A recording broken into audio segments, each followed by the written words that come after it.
And I am the third speaker. So good evening, fellow members of Toastmasters, welcome guests, and ladies and gentlemen. Have you ever wondered why historical events played out the way they did? Have you ever wondered why it was Christopher Columbus who explored the Americas, and why it was not the other way around? Why was it not the Native Americans that traveled across the Atlantic and explored us and conquered Europe? I have selected as the title of my remarks tonight, Guns, Germs and Steel. These are the central questions that are sought answered in this Pullitzer Prize winning book, Guns, Germs and Steel, by Jared Diamond.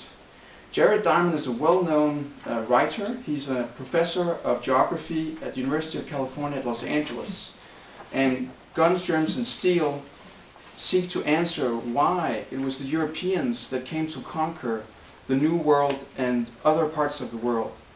And I will try to condense this book into three central factors that explain this European domination. First, an early start in agriculture. And second, competition, guns and steel. And third, deadly diseases.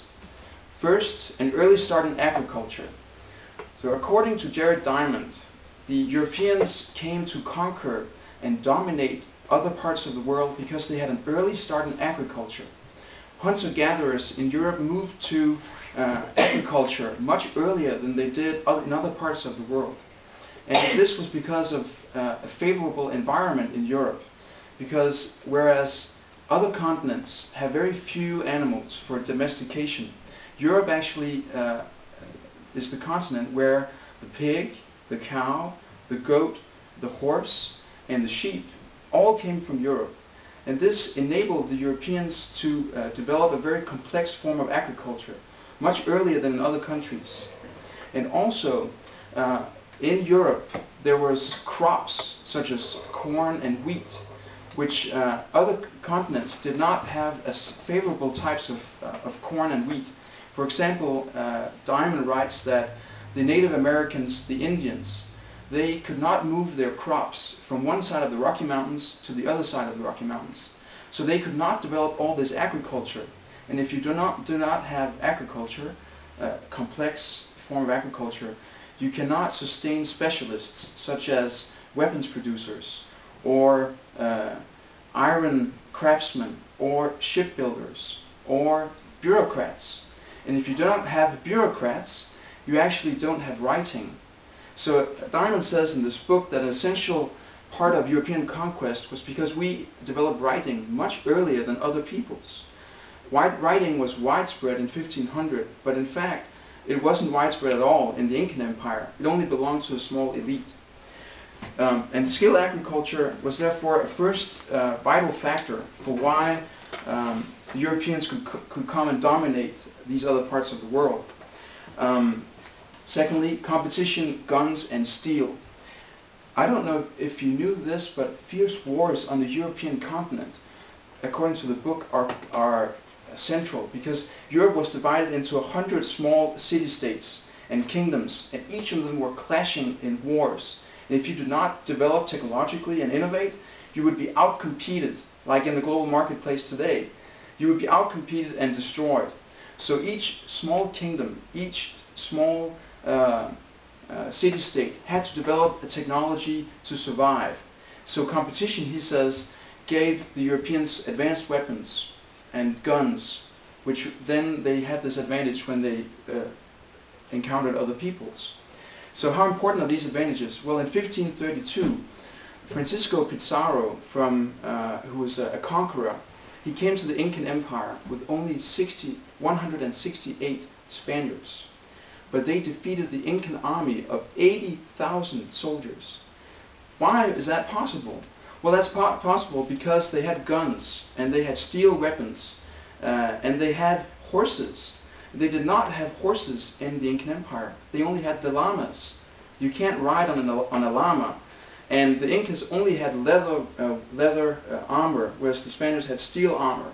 And they only had weapons of wood and clubs, whereas the Spaniards had weapons of steel and guns. So competition, guns and steel are the second vital factor according to the book. Now, even more interesting, I think, is deadly diseases. The reason why the book is called Guns, Germs and Steel is because of these germs. Now, germs such as smallpox, the measles, the flu, even the plague, traveled with the Spaniards as they came to the New World. And actually, 95% of the Native Americans died as a result of these diseases. Now, the central question in the book is then, why did the Spaniards not die of the diseases found in the New World? We know that Europeans die when they come to Africa, and they die of malaria. But why did they not die from the diseases found in the Americas? Well, according to the book, it's because the Europeans had more animals. They had the pig and the horse, etc. And from the pig, the disease transferred to the Spaniards. So, because they had all these animals and they were living closely with their animals, they had these deadly diseases because they transferred from the animals to the humans. So what happened was that all these deadly diseases killed off most of the Indians, tragically. So, in conclusion, European domination had to do with an early start in agriculture. It had to do with competition, guns and steel on the European continent that enabled technological advantages, steel weapons, etc. And thirdly, deadly diseases, germs such as smallpox, measles, etc.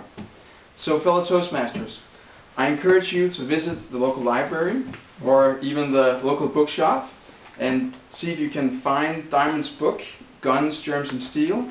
I encourage you to read it. It's a fascinating read. It's rich in example, and it's powerful in its logic, and it has a lot of explanations that we don't think of for why the world is as it is today.